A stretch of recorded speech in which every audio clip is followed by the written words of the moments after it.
Hello, hello à tous! Vous êtes sur le podcast Upgrade Your Mindset et Agissez, le podcast qui explore la quête de soi, le développement personnel, le business et les situations de vie. L'objectif ici, vous aider à découvrir qui vous êtes vraiment, à connaître votre potentiel, à incarner pleinement votre être intérieur et à vous lancer dans vos projets avec audace. Rendez-vous chaque lundi à 7 heures pour démarrer la semaine sur une note inspirante. Retrouvez-nous aussi sur Instagram et Facebook, Upgrade Your Mindset et Agissez, un espace d'échange et de discussion. Sur YouTube, suivez-moi, Kumba Upgrade, avec des épisodes chaque dimanche. Si vous avez besoin d'un accompagnement personnalisé sur votre stratégie marketing et opérationnelle, vous pouvez me contacter par email kumbaupgrade@hotmail.com, sur Instagram Kumba Upgrade ou via le Google Form dans la barre de description. Sur ce, passons au vif du sujet. Hello, hello à tous, j'espère que vous allez bien. Aujourd'hui, on se retrouve pour un nouveau épisode de podcast. Ah là là là là, et je pense que là, il y a beaucoup d'auto-entrepreneurs, businessmen, businesswomen, porteurs d'idées qui vont se reconnaître. Arrêtez de vous asseoir sur les éléments bloquants de vos projets, tout simplement. Parce que beaucoup de personnes se cachent derrière les éléments bloquants. Mais au final, ce qui se cache réellement derrière tout ça, c'est juste que vous avez peur d'éclater le plafond de verre. Vous avez peur également aussi de vous lancer, de la peur de l'inconnu. Mais dans ce cas-là, vous allez jamais voir le fruit de votre projet. Depuis un moment, je parle beaucoup business, je parle beaucoup de toutes ces choses-là sur mon podcast. Dans tous les cas, ça fait partie aussi de mes sujets. Voilà. Mais juste pour vous dire que si vous commencez à vous asseoir parce que vous avez pas réponse à vos questions, vous avez pas toutes ces choses-là, tout simplement, essayez déjà de commencer avec ce que vous avez, ce que vous connaissez. Arrêtez de toujours vous poser que sur les problèmes. C'est comme un couple, c'est comme une famille.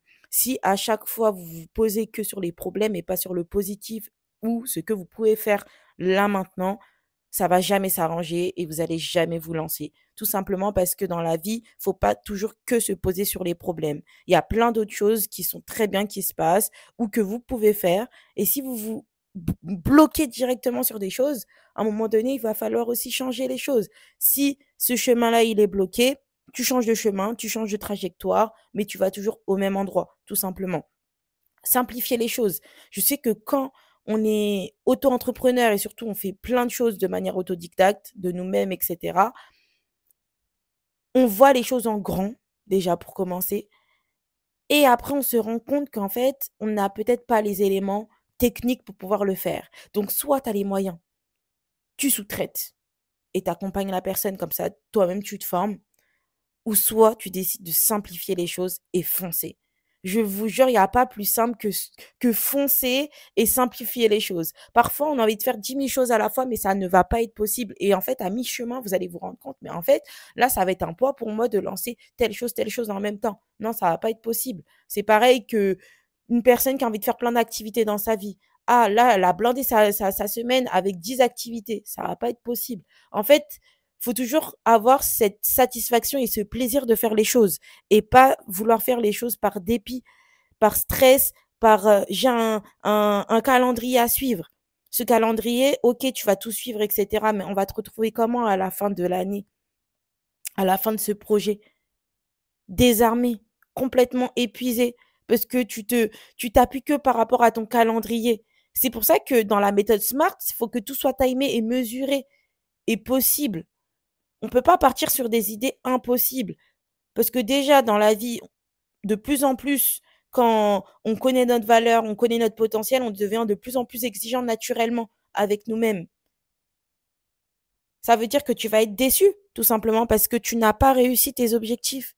Et d'ailleurs, c'est très important aussi d'être flexible avec soi-même. C'est pour ça que moi, dans mes objectifs, je me donne pas vraiment des objectifs, c'est des souhaits que j'aimerais, voilà, du plus profond de mon cœur. Mais je garde toujours cette douceur avec moi-même et cette autosatisfaction. C'est pour ça que les réseaux sociaux, par exemple, pour moi, c'est pas un goal. Tout ce que j'entreprends, genre, je le fais vraiment avec cœur, très contente, très fière de moi et aussi très déterminée et avec conviction que je vais réussir. Mais si je ne réussis pas comme j'ai envie, c'est pas grave. C'est pas grave. Toujours de la douceur, toujours de l'amour, parce que sinon vous allez vite être déçu et tomber d'une manière, la chute, elle va être tellement dure que vous aurez du mal à vous lever. Voilà. Faut toujours imaginer aussi qu'un lancement peut être fait. dans n'importe quel projet, que ça soit une société ou même un projet en dehors du business, et toujours en fait se mettre en tête que peut-être ça va pas marcher comme nous on veut, mais dans tous les cas, tu vas apprendre. Toujours être positif, toujours être sûr de soi, de ses projets, mais avec ce petit truc de si ça réussit pas, c'est pas grave. Pas de prise de tête. Parce que tu deviens de plus en plus exigeant, exigeante, et à ce moment-là, c'est très compliqué de pouvoir même se lancer parce que l'exigence va te tétaniser.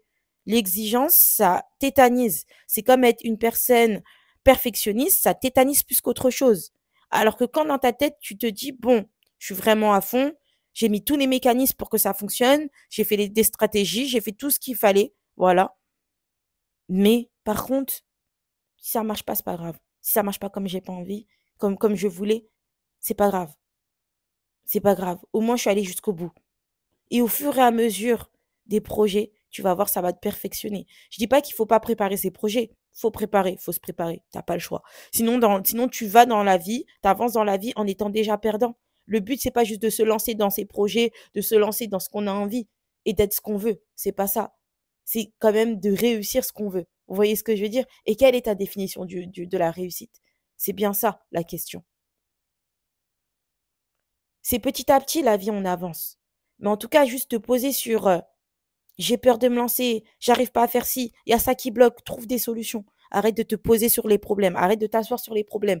Ça va pas du tout solutionner les problèmes. Tu vas faire des mois et des mois à réfléchir sur un élément bloquant, mais tu réfléchis, tu réfléchis, tu réfléchis, lance-toi, essaie de trouver des solutions. Au pire, sous-traite, simplifie les choses, simplifier les choses, simplifier les choses. Parce que parfois, tu peux être porteur d'idées et aller auprès de d'autres personnes et c'est eux qui vont faire tout ton projet de A à Z. Toi, tu auras juste eu cette idée. Ok, c'est cool. Tu vois, tu as les moyens, tu payes ces gens-là, etc. Mais au final, ça devient plus ton projet. Ça devient plus ton projet. C'est ton idée et c'est le projet des autres. C'est-à-dire que demain, si tu as envie de récupérer ta boîte, il n'y a plus ton ADN dedans et en plus de ça, tu sais même plus comment la gérer. C'est pour ça que c'est important aussi d'être là au début de la structure de son projet. Quand moi, par exemple, je propose de l'accompagnement, je dis bien, c'est votre projet. C'est pas le mien. On n'est pas, je suis pas, j'ai pas départ de la boîte. Je fais partie juste de l'équipe stratégie marketing. C'est un fait. Mais ce n'est pas ta société. Ce n'est pas ma société. Ce n'est pas ma société. On n'est pas associés. Vous voyez ce que je veux dire? C'est quand même important que on peut vous donner des idées, par exemple, en tant que consultant. On peut vous donner des structures, des idées marketing, des stratégies marketing qui sont adaptées par rapport à ce que vous voulez de base. Et après, on trouve des éléments d'amélioration ou voilà. On vous trouve une espèce de direction, mais c'est votre projet. C'est votre projet. N'oubliez jamais. N'oubliez jamais. N'oubliez vraiment jamais. Par exemple, quand on voit McDo, c'est exactement ça. Regardez le film Le Fondateur et je vais pas vous spoiler, mais en tout cas, c'est exactement ça qui se passe. Tu peux avoir un projet, mais et la vision à long terme. Et quelque chose qui est réalisable et qui te ramène aussi de l'argent.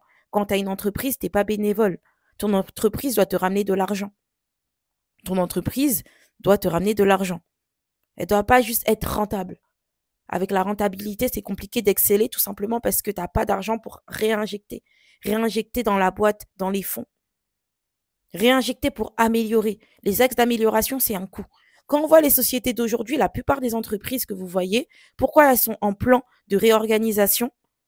Quand je dis les plans de réorganisation, je ne sais pas si les gens connaissent ça, c'est qu'il y a plein d'entreprises, je ne citerai pas les noms, mais moi, je connais, j'ai des informations qui, voilà, qui sont en plan où ils doivent réduire l'effectif des entreprises parce qu'ils sont en plein projet d'amélioration.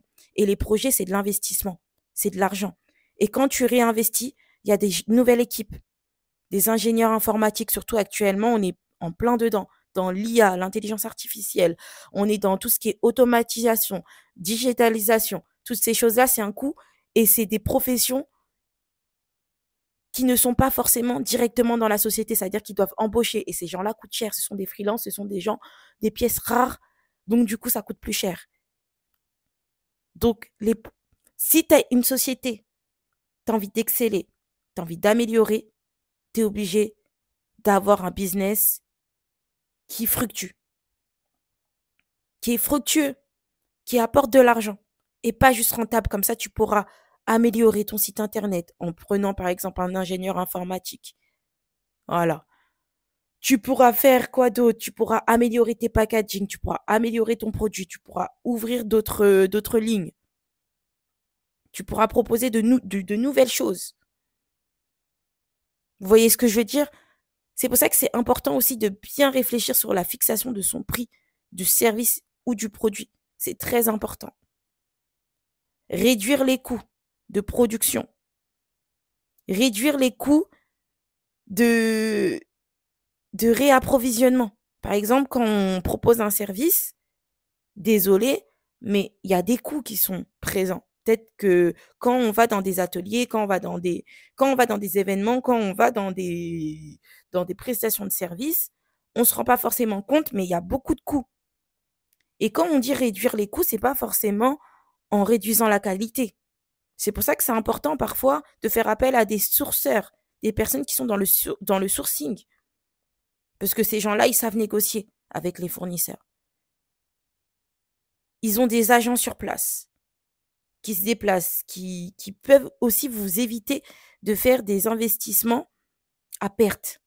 Parfois, il y a des personnes qui vont investir moins cher, mais le produit final, il n'est pas bon. Donc, du coup, c'est une perte. C'est une perte et à ce moment-là, on fait quoi? On perd cette marchandise ou on le vend à moins cher, le produit? Qu'est-ce qu'on fait? C'est pour ça que parfois, il vaut mieux prendre son temps avant de sélectionner son fournisseur, sélectionner ses collaborateurs, tout simplement parce que derrière, la casse, elle peut être énorme et on a beaucoup à perdre. Et même ton image de marque. En tout cas, moi, je suis plus d'idée de faire des choses qualitatives que faire des choses à la va-vite, tout simplement parce que la concurrence est rude. La concurrence est rude, les consommateurs sont de plus en plus informés et en plus de ça, les gens cherchent plus que acheter. Les clients d'aujourd'hui, pour moi, ils n'ont pas peur de payer. Ils veulent vivre des expériences.